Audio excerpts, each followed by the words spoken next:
after Iran was taken over by the Muslims. So to escape persecution, they came to our country. We looked after them. We built their fire temple in Gujarat, and they are a very prosperous community. And they are in very high positions, even though they are a small number of only 60,000 today. The former Chief Justice of Supreme Court, Kapadia, was a Parsi. Our former Commander-in-Chief of the Indian Army, Manik Shah, was a Parsi. Our former Attorney General, Soli Sorabji, Parsi. Former Air Force Chief, Wali Major, Parsi. There are Parsis everywhere, but they have no problems with India, because we looked after them. When the British left India, they asked the Parsis, you are a small community, you may feel insecure, so we'll give you some reservations. So they said, for 1,000 years, we Parsis have been looked after by Hindus. Who are you, British? You better go. We are safe with the Hindus. The Jews were persecuted everywhere in the world. They came to India. We settled them in Cochin, we settled them in Bombay, built their synagogues. They lived in complete peace in our country. And when Israel was founded, many Jews went back. And the Parliament of Israel, after adopting the Constitution, the first resolution they passed is, which said, thank you, India, the only country where Jews were not persecuted. So this civilization is a glorious civilization. We have given mathematics to the world, we have given science to the world, we have given surgery to the world, we have given medicines to the world. People have come all over from the world to buy goods from our country till these foreign invasions took place and subjugated us. And for 1,000 years, first 800 years of Islamic onslaught, and then after that, the British who ruled here for 200 years. So now we are reviving, and in the process of reviving, we are threatened by those countries which became prosperous at our expense and looted our gold and jewels and so on, and now they want to convert our people to their religious point of view. We are not against religion if somebody individually wants to convert. But we are against this mass conversion. We are against this induced conversion, this bribery conversion, this forcible conversion, all these techniques which are used where the person is not convinced, but because of certain circumstances is forced to convert. This we cannot accept. It is wrong to say that just because you converted, therefore your culture must change. Mahatma Gandhi had observed why he is against conversion. Mahatma Gandhi has written in his magazine Harijan several times, why am I against conversion? He says because the Britisher, he was talking about the conversion to Christianity, they come here, they make us change our clothes, they even make us change our eating habits. Then we will have to use fork and knife, we can't use our hand, and we have to wear their clothes. So he said, therefore they are changing our personality. In Indonesia, they became Muslim, but they did not change their culture. Today their airline is called Garuda Airlines. In India we say Air India, but there they say Garuda. In Jakarta, in the middle of the street, there is a big chariot with Krishna sitting giving Gita Upadesh to Arjuna. And their names are still Sanskrit names, they haven't changed it. And their currency note, 10,000 rupiah, they call it rupiah. 10,000 rupiah currency note has Ganesha's symbol in it. Now, can you imagine India Reserve Bank public printing a 10,000 rupee note or 1,000 rupee note with Ganesha on it? There will be big Allah Bulla and say intolerance, and people will give their awards back and all this drama will take place. international conference, I met the Indonesian Prime Minister, Finance Minister. I asked him, how did you put Ganesha in your currency? He said in 1997, the rupiah was falling in value vis-a-vis the dollar in a big way. And we didn't know what to do. We tried everything, nothing worked. So finally somebody told us from Bali that if you put Ganesha in your currency note, the fall will stop. So he said, we tried everything, nothing worked, so he said, let's try this. They put Ganesha and it stopped. After that, the currency is stable. So, therefore, they say this is our culture, original culture. Our religion may change, but culture doesn't. But today the conversion is to change your culture also and to discontinue our civilization. And that is why I am opposing this this conversion thing. And so we have to now look at it from the point of view of why conversion is bad. First of all, today we are secular and we are democratic. Tomorrow we become a Muslim majority country, will we be secular and democratic? Now in Kuwait recently, 11 people in their house, they are Hindus, they have gone there to work, but in the house, inside the house, they were doing Satyanarayana Puja. And the police found out and they were deported to India. In Saudi Arabia, you cannot build a temple, you cannot celebrate Diwali, you cannot even keep Ramchandraji's photo in your pocket, and if you do, you will be put in jail. There is no room for any other religion in Saudi Arabia. And I asked once a Saudi Arabian minister, why you don't allow us to build temple? He said, no, because in Islam there is no room for any other religion. So Islam says ours is the only way, and any other religion is kafir's religion, and the person should be finished or converted. Same thing with Christianity. It says ours is the only way, and everybody else's way is devil's way, and they should be rescued, they should be saved. And so there is all efforts being made to convert people. So there is no voluntary thing. People say, this is a democratic country, then I have a freedom. But that is not true. In the Constituent Assembly, this was debated. And they found, the general opinion was that conversion should be banned. But then some compromise had to be formed. So they said, the Constitution says that you have a right to propagate your religion, but you have no fundamental right to convert anybody to a religion. A person can convert himself, but it must be without inducement. It must be without any bribery.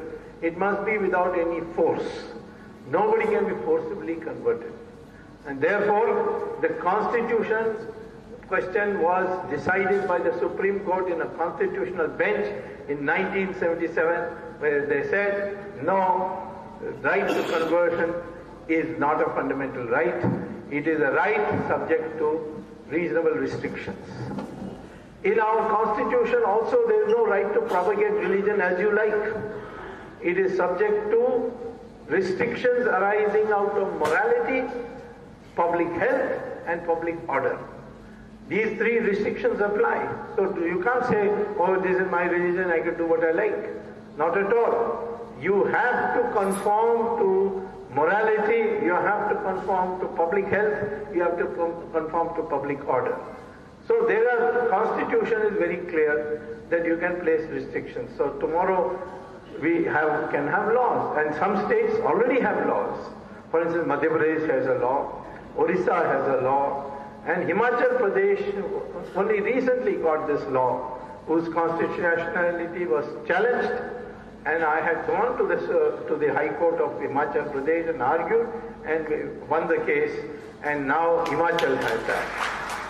But time has come for an all-India law, not each state, because it's a concurrent subject, so the center also has a right to have a law.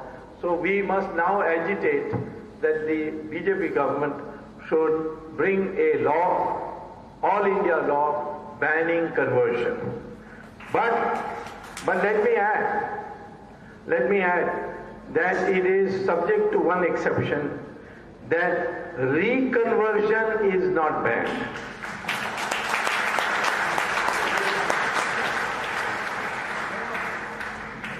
Conversion is subject to restrictions, but reconversion is not subject to restrictions. Why do I say that? Recently I was reading an article in the Cambridge University Journal of Genetics, and it said that we did a test of DNA to see if this Aryan-Dravidian theory is true or false, that there are two communities. Even recently one Karnataka leader, who is leader of the Congress party in the Lok Sabha, called Kharge, he said that we are Dravidians and you all are Aryans. You came from Khyber Pass, from abroad. So everybody was stunned, what is he saying?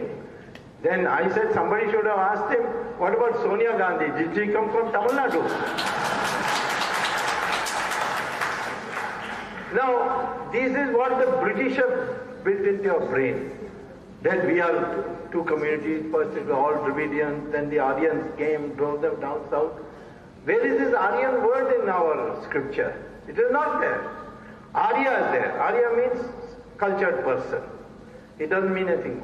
Dravid is a sandhi of two words, Tra and Vid, which Adi Shankara used to describe South India. So there is no question that it has got nothing to do with race. But Karunanidhi one day told me that you see, Dravid is all us Tamilians and Brahmins are Aryans. And therefore this is a war between Brahmins and Dravidians. So I said, if Brahmins are Aryans and they cannot be Dravidians, then tell me this cricket captain, at that time the cricket captain was Rahul Dravid. I said, how is he called Rahul Dravid? Because he's a Brahmin and he's got the name Dravid. Then he got confused. He said, no, Ravan is our god. Rama is a villain. Ravan is our god. So I said, Ravan is your god? Ravan was born near Delhi in a village called Basrak in Noida. And I have proof for it. You see, he said, how is that possible? Then how did he come to Sri Lanka? I said, he went to Mansarovar. In Kailash, he did tapas. Lord Shiva gave him a boon. So he came down to, then after getting this boon, he looked around, which is the most beautiful place around in this area. And he said, Sri Lanka, because Kuber had made Sri Lanka into a beautiful place. So he came and conquered Sri Lanka. And that's how Ravan became the king of Sri Lanka. So after that he stopped talking about Ravan. Now he doesn't do Ravan Leela. But he's still against Rama. He doesn't like Rama. When I was fighting in the Supreme Court to save Ram Setu, he got very angry when he held a press conference. He said, who's Swamy to talk about Ram Setu? Did Ram build it? Is he an engineer? Which engineering college he went to? I want to know. That you did call it Ram Setu. Next day he fell sick. And so he had to be taken to a hospital in Chennai. And that hospital's name was Ramachandra Medical Hospital. So I wrote him a get well letter to say, I hope that Rama has an MBBS, otherwise he might not. Now this is the kind of thing that has been filled in. People don't know that our civilization is the longest civilization, and but for these foreign invasions, we would not have suffered so much. We were the richest country with the highest GDP and highest per capita income up till 1400 BC, and then it started the decline, and now it became a poor country. Now we are reviving again. But see our people, how loyal they were to the Hindu religion, that I didn't realize it myself till a Saudi Arabian student of mine, when I was teaching at Harvard, he asked me a question, that in my university people want me to ask you a question, he said. I said, what is the question? He said, how is it that India is still 80% Hindu? So I said, why? What is wrong with that? He said, no, we want to understand that in Iran, it was a Zoroastrian country. The Muslims went and conquered it, and in 15 years they made Iran into a 100% Muslim country. By all the usual techniques they did, butchering, killing, forcing people to convert, etc. In 15 years, Iran became from Zoroastrian to Muslim. Then similarly in the neighborhood of Iran, there was Mesopotamia, Babylon. They together today are called Iraq. And in 17 years they converted Iraq into 100% Muslim. Then they went to Egypt, where the pharaohs were ruling. They finished them and took it over. And in 21 years, they made Egypt into a 100% Muslim country. And then the Christians went to Europe. In 50 years, they made Europe 100% Christian. But in India, 800 years of Muslim rule, 200 years of Christian rule, and you're still 80%. What is the secret? The secret is that we fought everywhere. All the kings, sometime or the other, fought. The Andhra kings, and the Rajasthani kings, and the Maharashtrian kings, and the Gujarati kings came together once in the early 700, when Umar of the Caliphate, Umar came and sent his army here to conquer India. He announced also, I'm sending my army to conquer India. He had conquered Europe. He had gone right up to France. And he had conquered Spain. And then he said, I will conquer India. He came here and he got a beating from us. And therefore, after that, Caliphate collapsed. Now a new Caliphate is coming. And this time that war is going to come between us and the Caliphate. I don't think that if that war comes, there will be any Islam left in the whole world after this war. Because that's the most dangerous enemy, and they have made the whole world against Islam today. You may say that they are not real Muslim and all, but they are propagating Islam. They are converting people to Islam, and therefore, if there is a war, it is going to be a terrible war, but we should be ready for it. Now, I am saying, therefore, we are a country, we have a tradition, we are a democratic country today. We are a secular country today because we are majority Hindu. If we were not majority Hindu, what will happen, what is happening in Kashmir will happen to the minorities. 500,000 Hindus have been driven out of Kashmir, Kashmiri Pandits. They have driven out, they are in refugee camps, they are in miserable conditions even today. And nobody talks about it. If Muslims had been driven out, United Nations, Human Rights Council, this thing, everybody would have come here. And there would have been demonstration, intolerance and all that. But 500,000 Kashmiri Pandits have been driven out of Kashmir, and not a word internationally. Because the Kashmir Valley is a majority Muslim area. Similarly, you go to Kerala.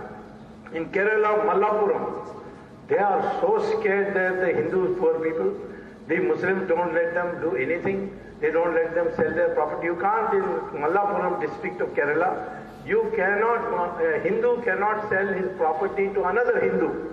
He has to sell it to a Muslim. Now, this is against the constitution, but there is no constitution there. One day, the Hindus came to me and said, will you please address a meeting in Malappuram? I said, I'll be happy to come. But what is the difficulty? He said, well, so far we have not been able to hold a public meeting for the last 20 years because the local municipality doesn't give us permission. So I said, how will they give me permission if they have not given you for 20 years? He said, they say that if Swamy comes then and we don't give him permission, he will go to Supreme Court and get an order and come. So we'll allow him. We'll bear with it. Now, this is the state of Hindus in that district. Why district? Town Panchayat in Vellore, in Tamil Nadu. A small town Panchayat. Their local body's election took place and Muslims came in majority because they're 75%. And once they came in majority, they told the Hindus, who are all Dalits there, The Dalit, all the Hindu population of that area is Dalits, and they were cultivating betel leaves, this pan leaves, and they told them nothing for you unless you convert. And for 20 years they refused to convert, these Dalits, and finally through the Vishnu Parishad they came to me, and I couldn't believe it. I said, I can't believe this. He said, no, it is happening, you please come and see. I went there. And when I went there, I saw that all the Muslim areas of that town panchayat fully developed. Got roads, garbage cleaned, school buildings are new, all that. But the Hindu part, where the Dalits live, all the roads are got potholes, there's no garbage collected. It is in a mess because they didn't allow a penny to be spent. So I moved to High Court of Madras and got an order, and only after that the funds were made available. This is the position. This is happening in a country where 80% Hindu. But wherever they are in pockets, you go to Assam, same thing. In many districts, this is the same position. Hindus live in fear. Look what's happening in Bangladesh. In 1947, after partition, we were 32%. Hindus were 32% of Bangladesh. And today, how many are? 7%. In Pakistan, whatever is left of Pakistan, there was once Bangladesh and Pakistan were one country, and now they have broken up because of that war in 1971. So, strictly speaking, they should call, instead of Pakistan, they should call themselves Pakistan, what is left over, Baki, you see. So, this Pakistan, we had 15% Hindus at the time of 47. Today it is not even 1%. And even that 1% is so brutally treated there that people have to come running here. And then they come here, they infiltrate here, they create Muslim majority districts, and they want to change the culture of this country. Now these are some things which are happening. Now as a process, people, if you don't stand up for them, they will be forced to convert. According to genetics, their DNA is the same, Muslim DNA is the same as the Hindu DNA, which means what? They're all converts. There may have been a few who came from Arab countries, but most of the Hindu Muslims in this country are former Hindus. And that's why I say to the Muslims, why don't you accept that your ancestors are Hindus, then we can say both of us belong to the same country. If you say you are descendants of Gori and Ghazni, then of course, we will naturally take it amiss. So I am saying, therefore, conversion and reducing the population of Hindus will mean democracy will also go and secularism will also go. Because in no country of the world where Muslims are in majority, there is democracy and there is secularism. Can you name one country? Saudi Arabia? No. Qatar? No. Yemen? No. Bahrain, no. Which country? Pakistan. Pakistan is a joke. It's not that democracy the leaders don't have. And I don't think this Pakistan is going to last very long. It's going to become 4 more countries now. Baluchi separately, Sindh separately, and so on. But their civil servants, there is civil society, that is their prime minister has no voice at all. It is the military, ISI and Taliban. They are the ones who are deciding it. So therefore, in this context, I say that we cannot afford our country to become a Hindu minority. We have to ensure that it remains a large majority.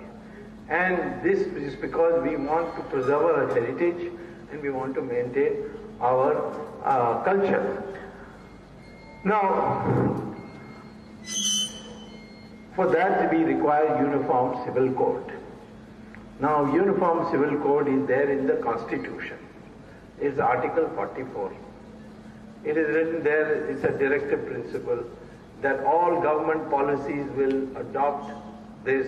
Supreme Court has 5 times said, when are you going to have uniform civil code? And now they've given the government a warning, saying that come and file an affidavit and tell us. So that we are now pushing to a situation we'll have uniform civil code. Why the Muslims are objecting to uniform civil code? They say, no, we got Sharia. And we have to follow Sharia. How can we follow your secular law? All right, in that case, why you follow your uniform criminal code in our country? We have IPC, which is applicable to everybody. Now, if we put Sharia for Muslims in criminal law, then if somebody robs, we have to cut his hand off, or we have to stone him to death, or something. These are the prescribed punishments. But instead of that, we have got a uniform civil code. That's one. Second, in many countries, Muslims have accepted uniform civil code. For instance, in Australia there is uniform civil code. One imam had once made a statement saying, I will not accept the uniform civil code, I want Sharia. So the Australian Prime Minister said, if you want Sharia, you go and find another country. In Australia, you will only have uniform civil code. And next day, all Muslim organizations passed a resolution, sent it to the Prime Minister. No, we want to stay in Australia. This Imam is an idiot. He doesn't represent us. We are happy with uniform civil code. In America also they have uniform civil code. They accept it there, but they don't accept it here. Why?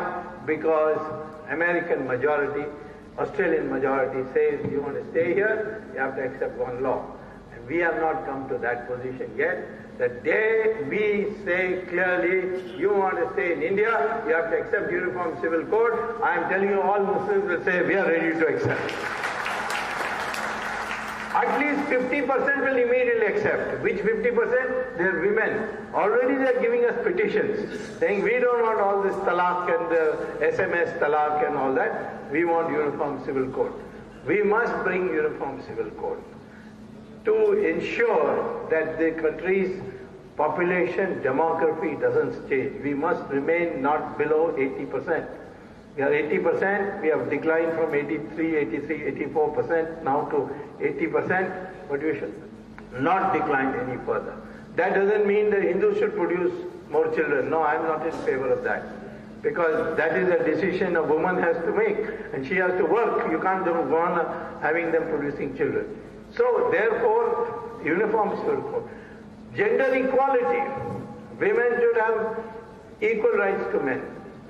And in our country, our tradition has been, women have had always the respect of equality.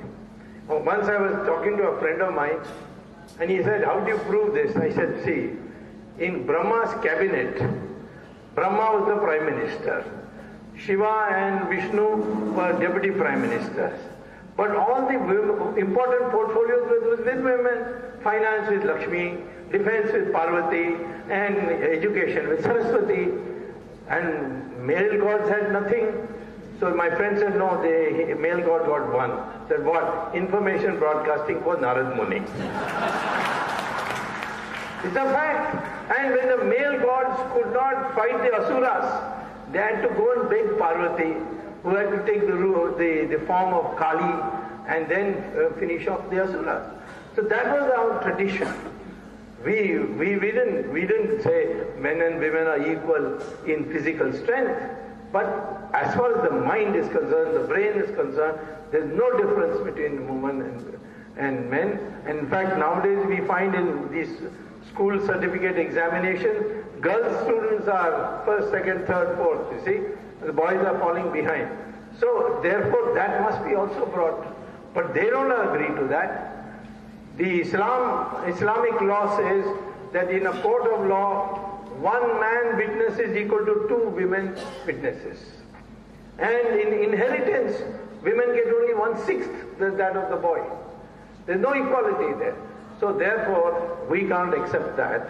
And therefore, we must retain the majority of Hindus, and that can only be done if we do not allow this kind of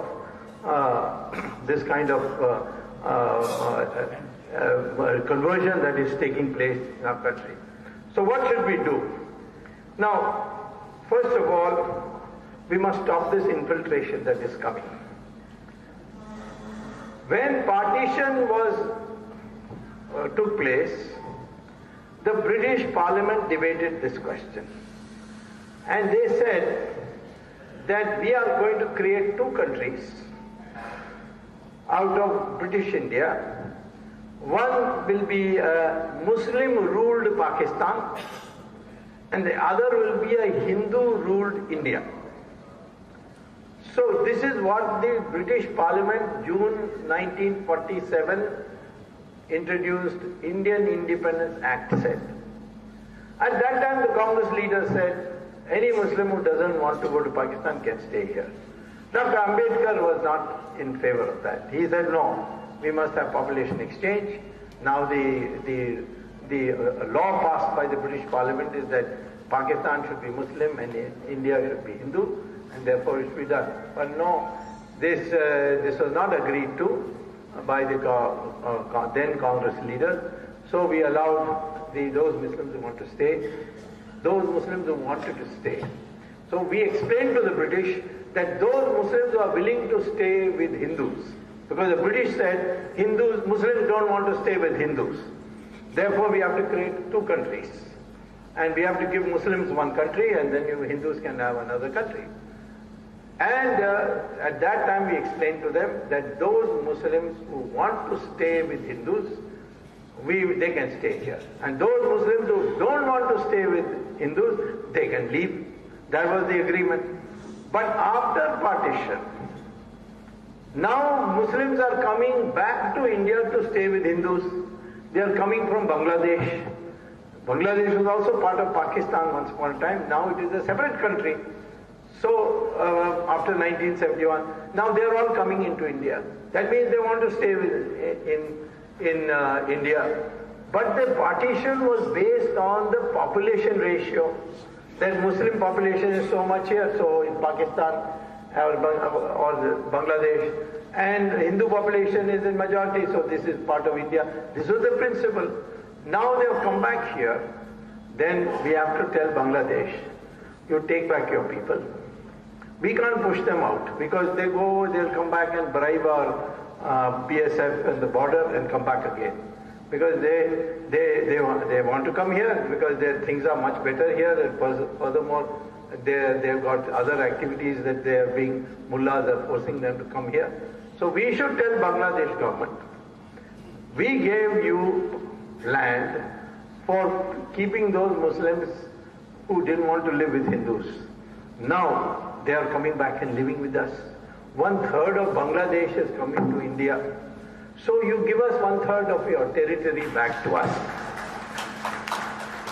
And in fact, it's easy to demarcate 1/3, because from Khulna to Sylhet, if you draw a line, then all the territory above till the Sikkim border, you will get, it will be 1/3 of Bangladesh.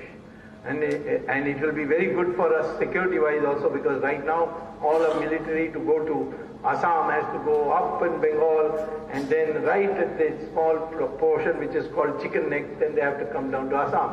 Security-wise not a very helpful situation, because there is China above and Bangladesh below. So we have to tell, or you take your people back. Otherwise this problem can't be solved. But the issue is that once they come here, then they engage in conversion activities. And therefore we have to take care to see that infiltration is stopped. Now, one of the weaknesses we have in our country, which is helping people who are against us or who want to convert us, is this Varna system that we have adopted. Now, originally when it was adopted, it was not birth-based. And Lord Krishna in Gita also says that it is gunas. It has got nothing to do with birth. So you can be born in a family where your father and mother are Brahmins, but you may become something else. Because two Maharishis, Brigu and Bhardwaja, sat down and drew up this scheme in which they said that a society to progress must have decentralization of power. And Brigu said power is in 4 places: knowledge, weapons, wealth and land. And he said that it should be distributed in such a way that no one person has more than one of these 4. So if you have knowledge, then you cannot have weapons, you cannot have wealth, you cannot have land. So Brahmins came out of that. They were only devoted to learning. They could not have wealth or weapons or no. But because they made this sacrifice, they were looked upon by all the rishis as rishis, and the Raja used to go, who had weapons, would go and seek their advice, and on their advice they would act. They could not act independently. This is how the caste system was structured. Now, unfortunately, the problem is, over a period of time, it has got connected with birth. Brahmin, you're born of Brahmin parents, you must be Brahmin. But originally it was not like that. Take Vishwamitra. Vishwamitra's father and mother were Kshatriyas. But he became Maharishi because he followed the discipline of a Brahmin, which is only pursuing knowledge and not his acquiring property or land or weapons and so on. So Vishwamitra was called Maharishi. Take Vedavyasa. His mother was a fisherwoman, brought up as a fisherwoman, by the fisherwoman. And therefore, but still he became a Maharishi and wrote the Mahabharata. Valmiki, he was born in a Dalit family and he became Maharishi and wrote the Ramayana. Kalidasa, he was in Vanavasi. He used to cut the branches of tree and he became a Mahakavi and therefore a Maharishi. So there was this. On the other hand, if a Brahmin broke the law, he was not above the law, as this propaganda is going on nowadays. That Brahmins are, people who exploited society, nobody could question them. Ravan was a Brahmin, you see. Nobody knew that. Even Karnanidhi didn't know that. So, ultimately he was shocked to find, I showed him in the Tamil Ramayana, which is called Kamban Ramayana, it is clearly written that Ravan was a Brahmin. His father was a great sage, Pulayasta sage, you see. So, but he committed an offense. He kidnapped Sita. Therefore, a Kshatriya king went and killed him. The Brahmins don't say, a Kshatriya killed one of us Brahmins, so we are against Rama. They never said that. We all worship Rama because he upheld the law. So, this Varna system is now become too fossilized. It should go. And our DNA is the same. Where Brahmin, scheduled caste, Kshatriya, all their DNA is the same. North Indian, South Indian, DNA same. Gujarati, Assami, DNA same. So where is this question of these distinctions? This distinction is helping people and if you educate the most deprived section of our society, the scheduled caste, they become as good as us, and therefore at least we should make an arrangement that one generation of scheduled caste should be given a lift.